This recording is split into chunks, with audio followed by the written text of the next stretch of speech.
En la resolución de problemas. ¿Tus alumnos, hijos, tienen dificultad a la hora de resolverlos?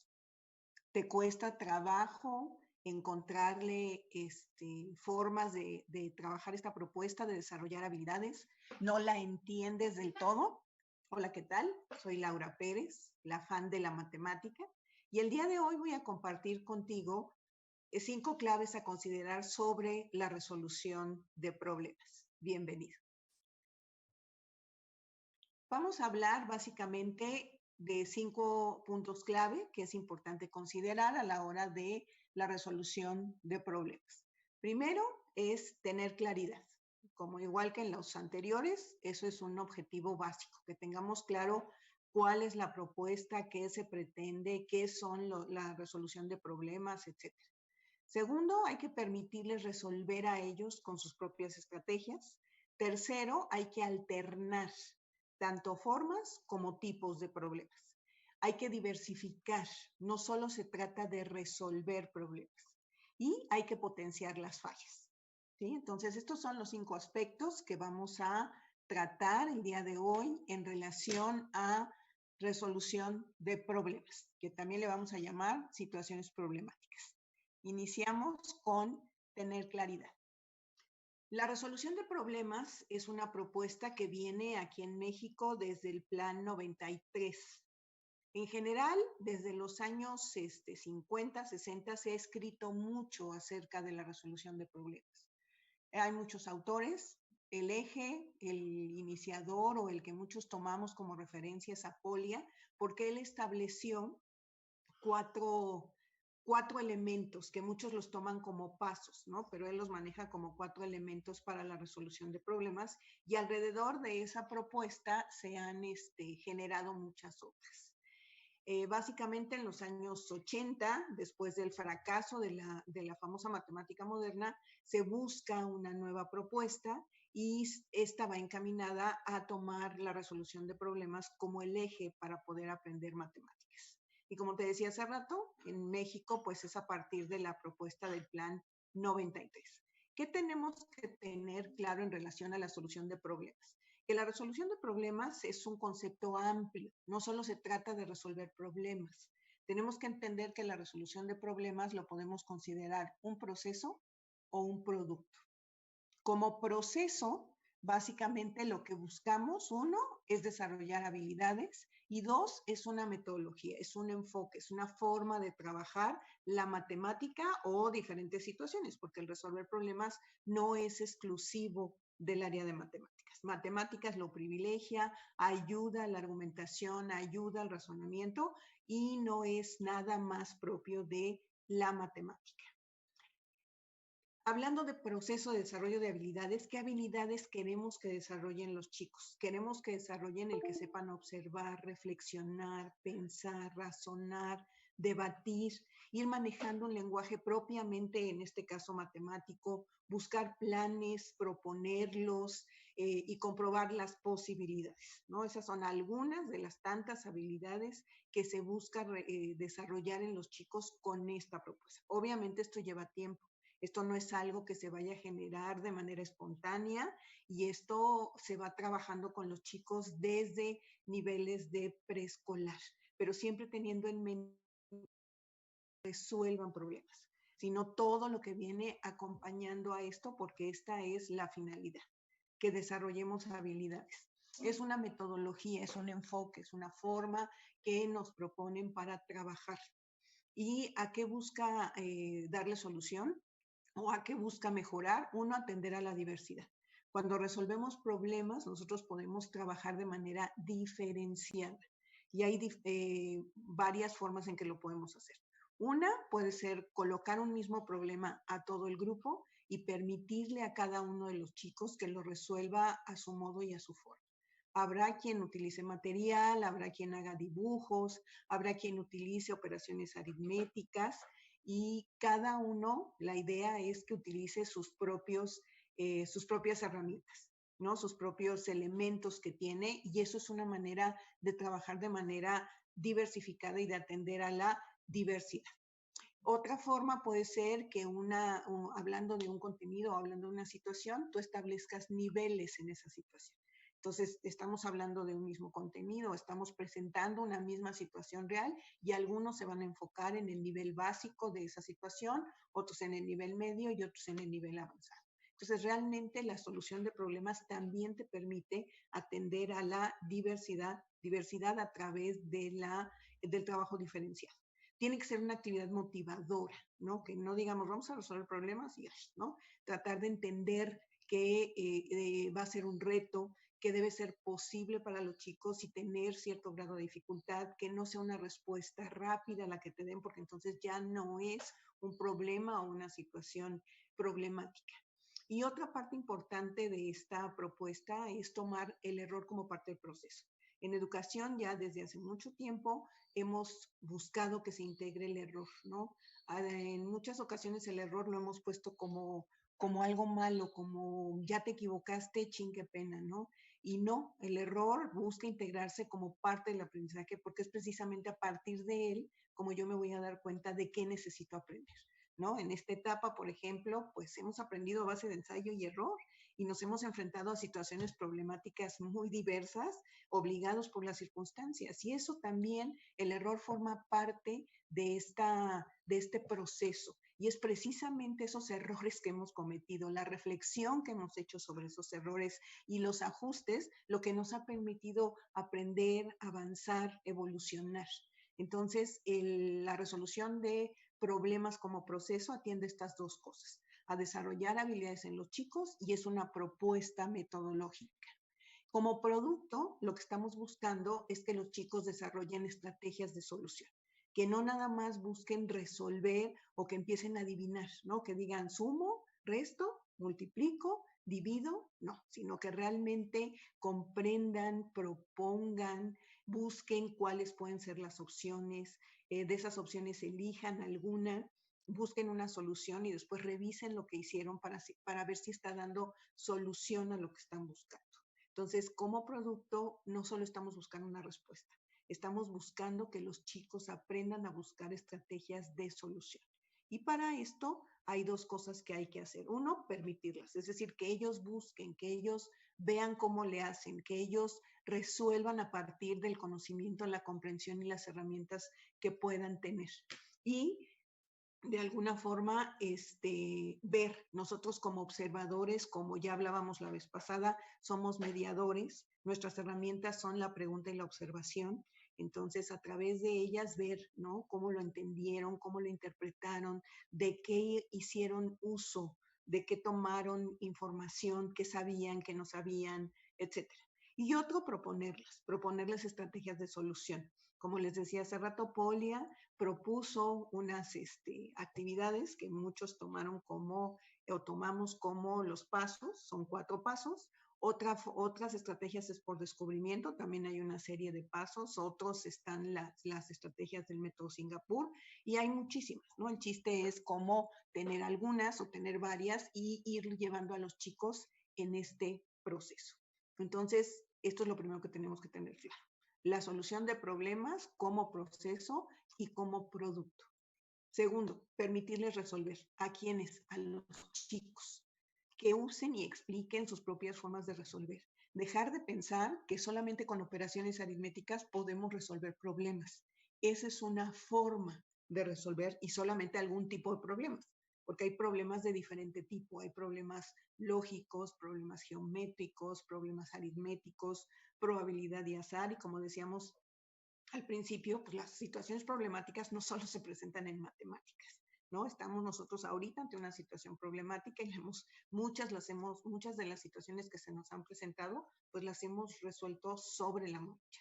Y precisamente con nuestras estrategias, con nuestro conocimiento, con nuestras herramientas, pues hemos ido saliendo adelante de mejor manera unos que otros, apoyándonos también, pero esto también tiene que ver con resolver problemas. Entonces, por eso es importante no querer que los chicos usen una operación. Mucho tiempo se pensó que hasta que tú le enseñabas la operación, él podía resolver problemas. Los problemas eran como el fin. Al final de cuentas, tú le enseñaste a sumar, pues ya puedes resolver problemas de suma. Tampoco eso funcionaba mucho, pero esa era la forma de pensar o esa era la ideología.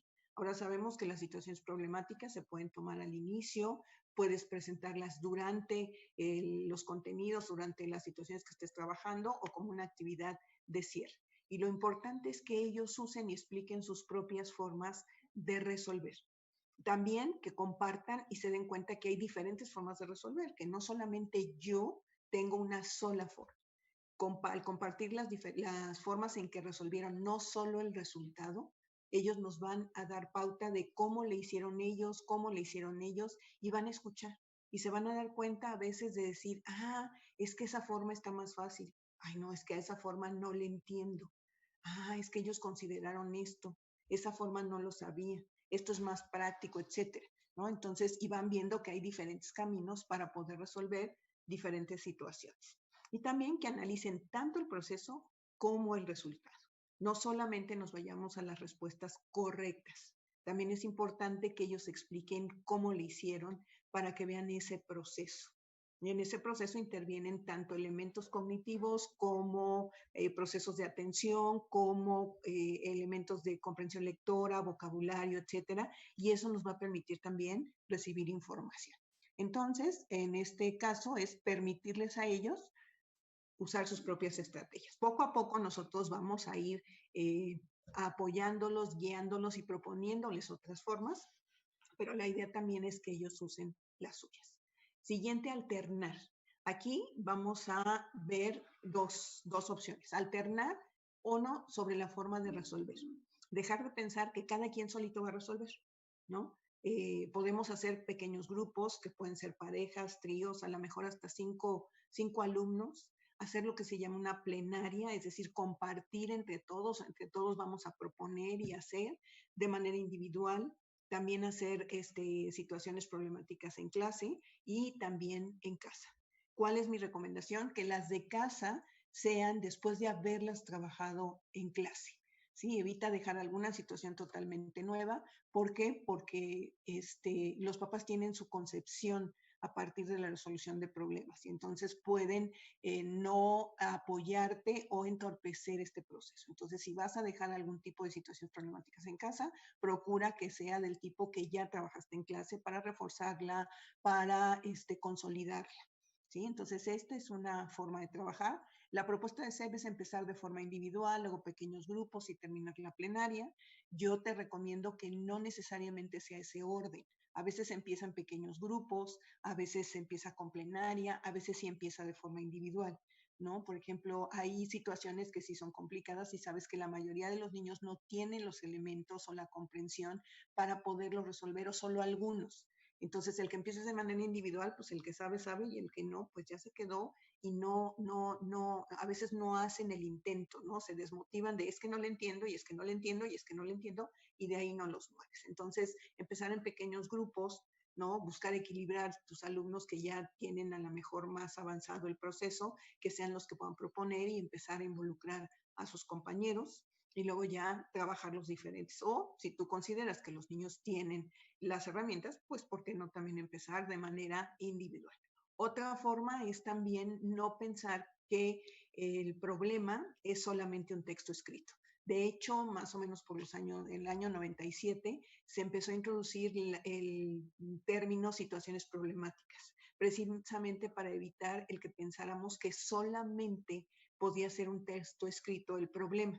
Entonces, se habla de situaciones problemáticas y una situación problemática se le concibe, hay muchas definiciones, y la que yo propongo es la que genere un conflicto cognitivo en el niño. Es decir, que no sea tan fácil resolverlo y que él tenga que analizar, pensar y hacer uso de sus herramientas.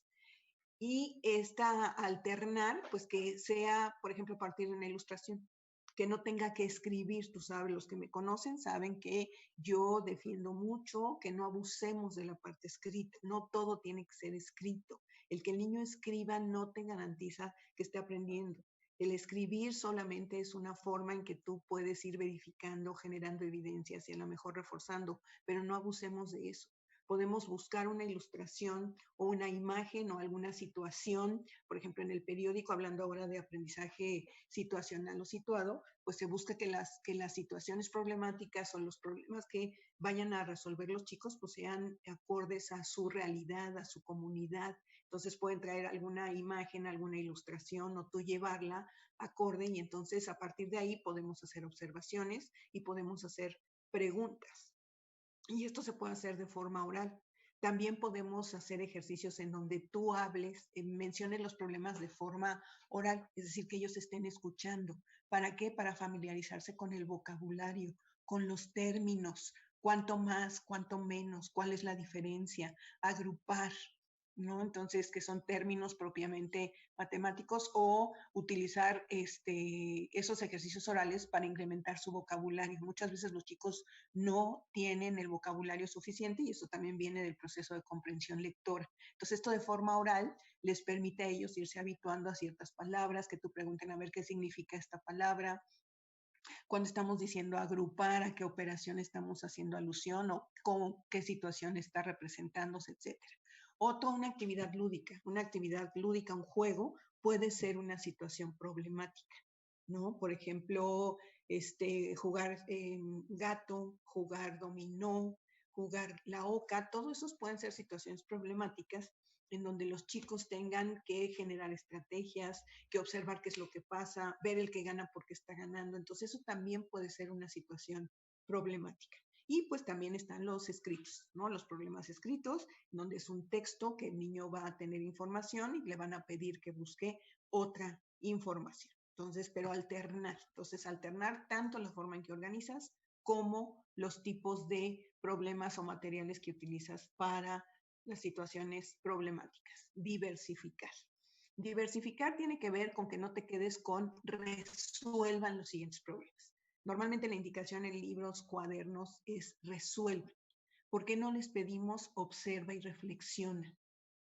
¿Por qué no pedirles que identifiquen los datos y la pregunta de un problema? A veces damos por hecho que él sabe lo que es un dato. Como mucho tiempo se ha hecho este esquema de datos, operaciones y resultado, lo seguimos, ¿no? Y entonces escriban los datos. ¿Les has preguntado a tus alumnos si saben lo que es un dato? ¿No? Entonces, en una situación problemática, en un problema siempre vamos a tener información. Y hay información que es conocida y así hay información que es desconocida. Y la información conocida es a lo que le llamamos dato. Entonces, una actividad que puedes hacer es que subrayen los datos de un color y la pregunta de otro. A veces nos sucede que los chicos se acostumbran a ver números nada más, ¿no? Y si estás viendo suma, pues tengo que sumar.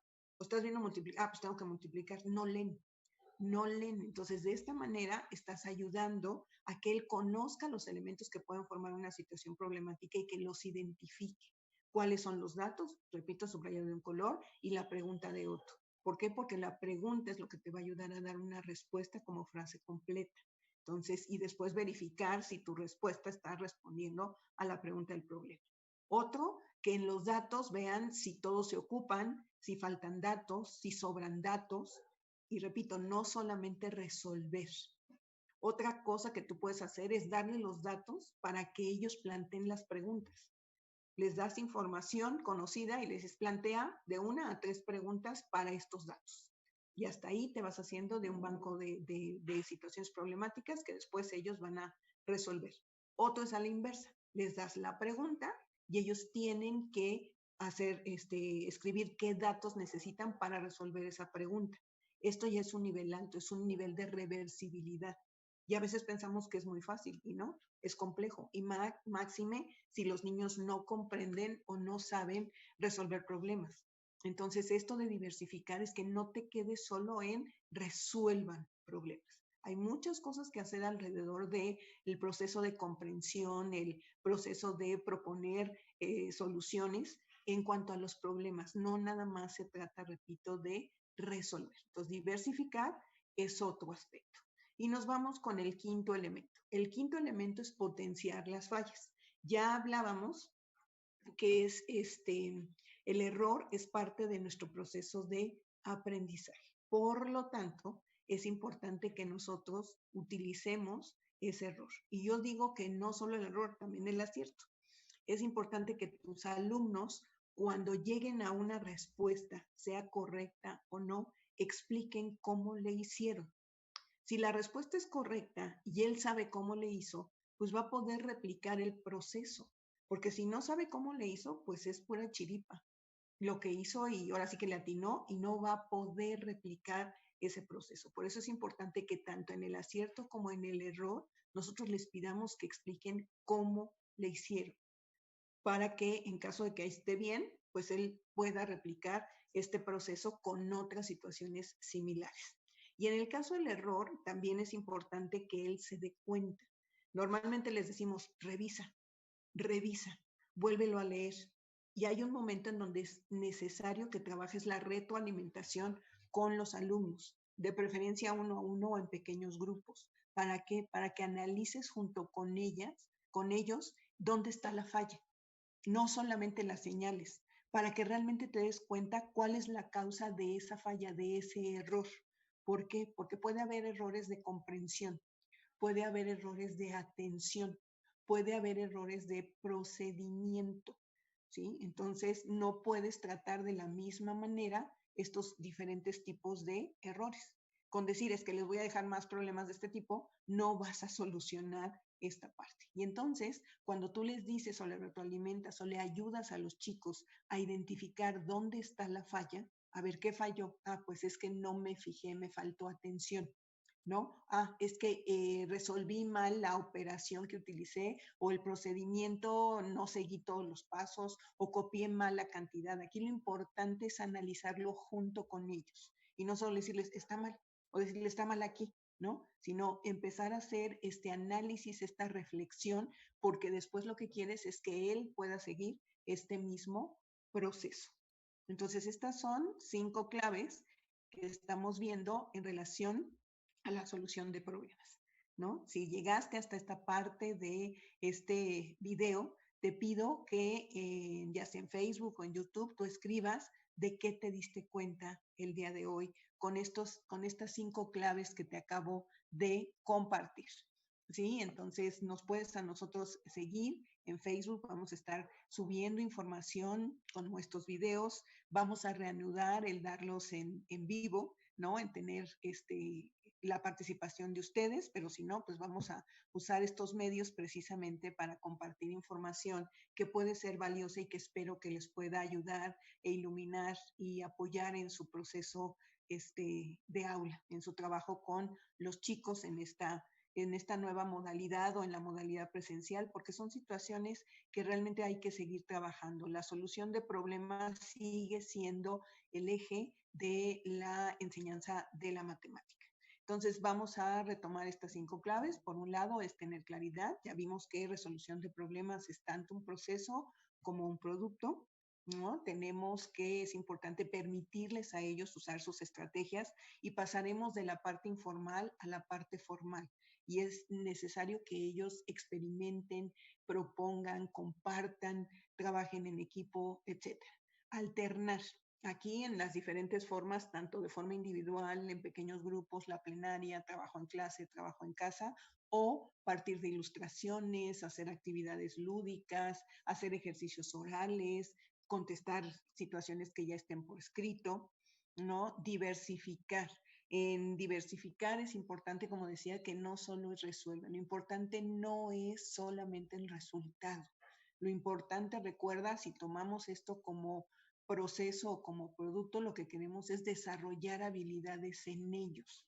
Queremos realmente que puedan ser estratégicos porque la idea es transferir estas habilidades que ellos están desarrollando en matemáticas a otras situaciones de la vida cotidiana, que sepan que ante un problema, pues no voy y lo resuelvo, primero tengo que comprenderlo, porque a lo mejor desde el principio ni siquiera es un problema mío.